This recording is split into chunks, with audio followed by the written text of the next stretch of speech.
Russia wants to do something. They want to stop the savage barbarianism. I mean, what's going on over there?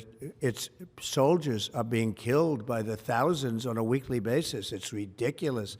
As part of a peace deal with Putin, would you be willing to consider removing all American troops from Europe?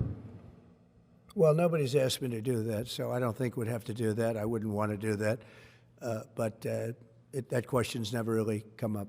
Sir, do you support stationing European peacekeeping troops in Ukraine as part of this peace deal? If they want to do that, that's great. I'm all for it. If they want to do that, I think that'd be fine. Even if the Russians are... I mean, I know France has mentioned it. Others have mentioned it.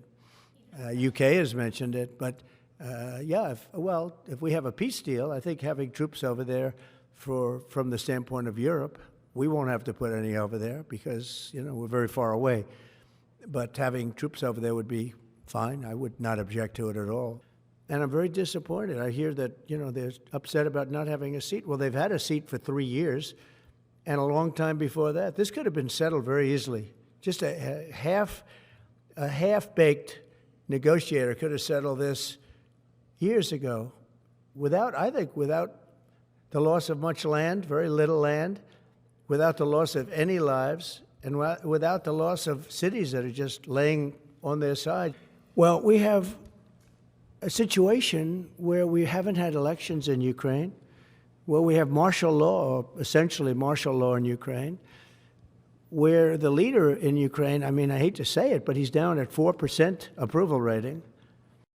And yeah, I would say that, when they want a seat at the table, you could say the people wouldn't the people of Ukraine have to say, like, it's been a long time since we've had an election.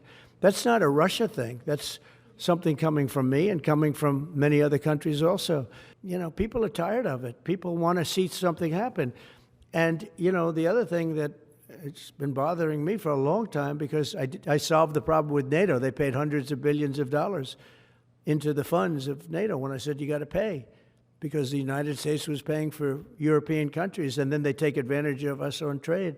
And we have to equalize with Europe, because Europe has given a very much smaller percentage than that. I think Europe has given 100 billion, and we've given, let's say, 300 plus. And it's more important for them than it is for us. We have an ocean in between, and they don't.